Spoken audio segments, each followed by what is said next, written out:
Everything started in the most ordinary way.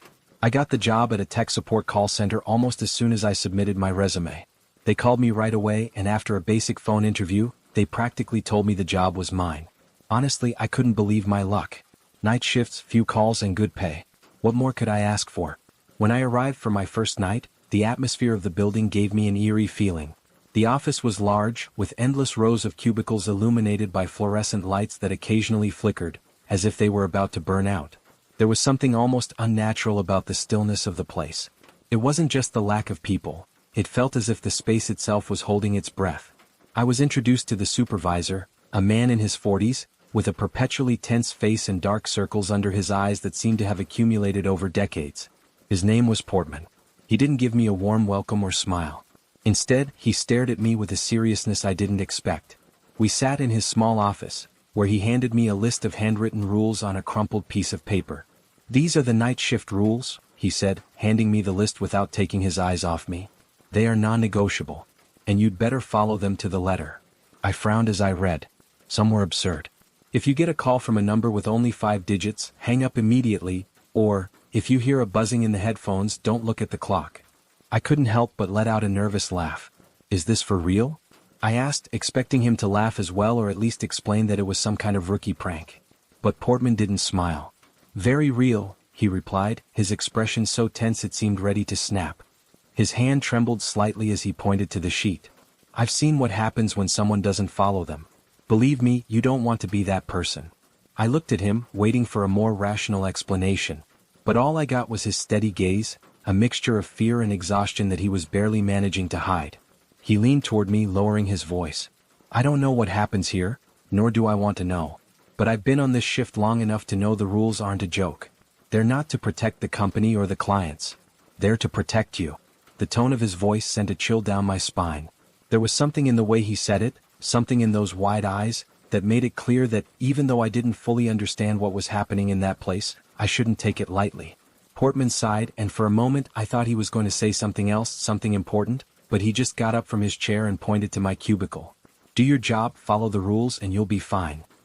He turned to leave, but before going, he added in such a low voice I could barely hear him, "Don't you dare ask why." I looked back at the sheet and went over the rules one by one. Night shift rules at the call center. 1. If you receive a call from a number with only 5 digits, don't answer. Hang up immediately. Don't try to trace it or report it. 2. If the customer's voice sounds distorted or unnaturally high-pitched, hang up. Don't ask them to repeat or try to assist them. 3. If you hear heavy breathing on the line but no one speaks, hang up and do not log the call. Pretend it never happened. 4. Between 1 o'clock and 1:30 a.m., the system may reboot on its own. Don't worry if you see missed calls from that half hour. Do not return them. 5. If you receive a call from your own phone number, don't answer. Log off, inform the supervisor, and go home. 6. Never look at the clock if you hear a buzzing in the headset. If you do, you will feel time stop and won't be able to move. Let the sound pass without paying attention. 7. If the customer's name on the screen changes to your own name, hang up immediately. Inform the supervisor and go home. 8. If the system crashes and the lights flicker at the same time, do not attempt to restart it. Stay in place, close your eyes, and wait for everything to return to normal. 9. If the chair at the desk next to yours starts spinning by itself, do not approach or try to stop it. Stay at your desk, don't look directly at it, and pretend to be busy. The phenomenon will stop in 5 minutes. 10. If you hear typing from an empty desk, ignore it. Don't try to see what's happening.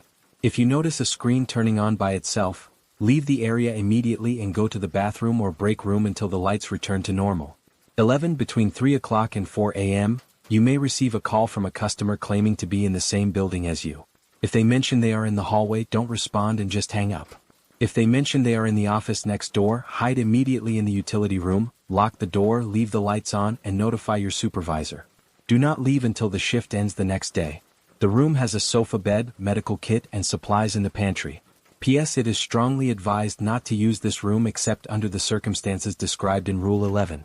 Wow, I thought. After all, there was something strange about the idyllic conditions they told me about. I had a bad feeling at that moment, but I decided to ignore it and press on, since I needed the money. We'd see what happened. The first few nights were normal. Everything passed with the usual monotony. Calls came in occasionally, mostly from confused people dealing with time zone differences, asking about services that had already closed. Nothing strange, until that night. It was 12:58 a.m. The silence in the office was absolute, except for the soft hum of the fluorescent lights above me. There was no one else on the floor. The lights were dim and the darkened monitors on the nearby desks seemed to watch me from the shadows. Suddenly the system rebooted on its own. I had already read the rule. Between 1 o'clock and 1:30 a.m., the system may reboot on its own. Don't return missed calls. A simple rule. But since nothing strange had happened on previous nights, I decided to ignore it. I told myself, what could happen if I returned a missed call? When the system came back, I noticed a list of 3 missed calls. All were from normal numbers except for one, a 5-digit number. My fingers trembled at the sight of it. The clearest rule of all: if you receive a call from a number with only 5 digits, don't answer. Hang up immediately. Don't try to trace it or report it. I should have followed it. But boredom, curiosity, and the lack of real incidents pushed me to act differently. I wanted to see what would happen. I wanted to prove to myself that nothing strange was going on. So I dialed the number. The phone rang once, twice, 3 times. When I was about to hang up, heavy breathing broke the silence. There was no voice, just breathing deep and steady. I didn't say anything at first, I just listened. Maybe I was waiting for a voice, a name, something to confirm that this was just some prank. But the breathing didn't stop. I remembered another rule. If you hear heavy breathing on the line but no one speaks, hang up and do not log the call. Pretend it never happened. My fingers froze over the keyboard. I wanted to hang up. I really did, but something stopped me from moving. An indescribable cold ran down my spine, as if something was watching me. I couldn't hang up. I couldn't move. And then the breathing stopped. At the exact moment the breathing ceased, I heard a faint buzzing in my headset. At first it was barely noticeable, but it grew louder, enveloping everything around me. The air became thick, heavy. Never look at the clock if you hear a buzzing in the headset. But I did. I broke another rule. I looked at the clock. It was 1:15 a.m., but the second hand wasn't moving. Everything seemed frozen. I stood up to try to leave the office, but I couldn't move a leg. I was completely stuck in place. Time was frozen and I was frozen with it. The buzzing intensified to the point where my head hurt. It felt like the entire place was vibrating with that unbearable noise, and though I tried to scream, no sound came out of my mouth. The phone on my desk rang again, but it wasn't the 5-digit number. It was my own phone number. I didn't answer. This time, I wasn't going to make the same mistake. But it didn't matter. The buzzing suddenly stopped. I felt time start to flow again, but something was terribly wrong. The lights flickered and the system crashed. Everything was engulfed in an overwhelming silence. I remembered the last rule I had read before that night. If at any point the system crashes and the lights flicker at the same time, don't try to reboot it. Stay where you are, close your eyes, and wait for everything to return to normal. I didn't do that. I tried to reboot the system, desperate to feel in control, to convince myself that this was just a technical glitch.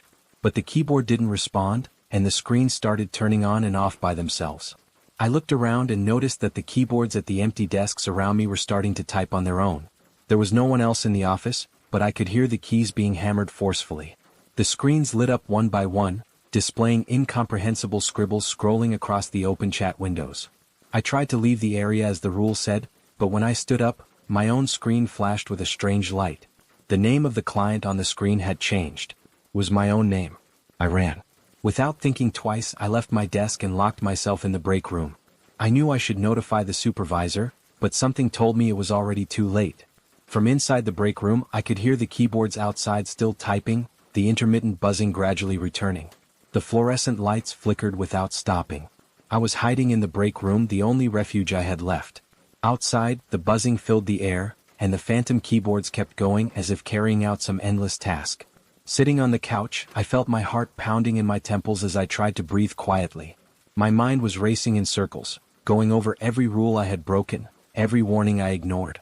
I knew I had crossed a line, one I should have never approached. But at least I was safe for now. In the break room, the lights were steady, the buzzing wasn't as strong, and the atmosphere, though tense, was bearable. Minutes passed, or maybe hours. I don't know. I stayed still, trying not to think about what was happening outside. The couch was uncomfortably soft, but at least it wasn't like being out there, in that chaos of keyboards and screens. I was safe, or so I thought. It was around 3:30 a.m. when it happened. The office phone, the one next to the break room door, rang. At first, I thought it was just another call. Another system glitch or some strange phenomenon.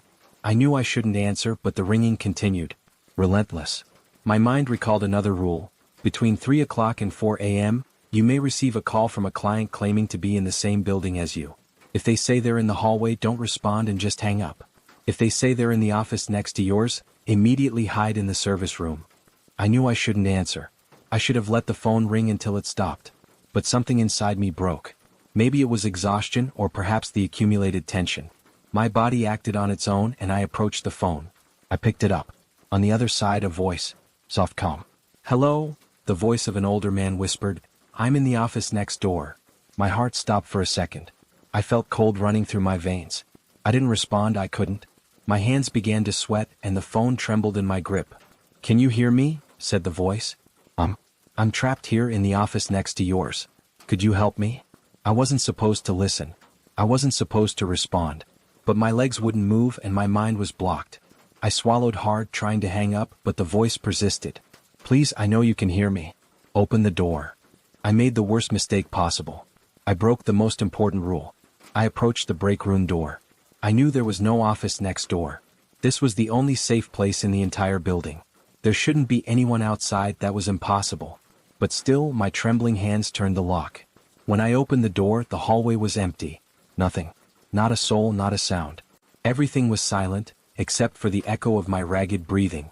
I closed the door again, confused, trying to calm myself.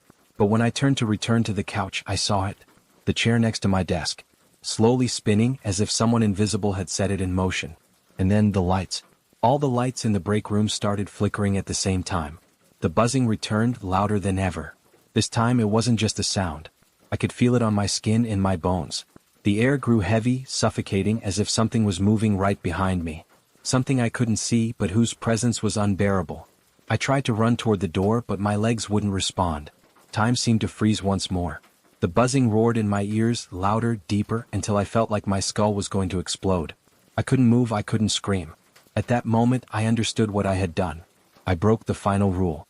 The service room was my last refuge, my only escape, and now I was outside of it. The buzzing grew to an unbearable level and then, everything stopped. Darkness engulfed me. There were no lights, no sounds, not even the echo of my own breathing. The last thing I felt was the pressure of something intangible, something I couldn't see but that was there, surrounding me, enveloping me. And then I simply ceased to exist.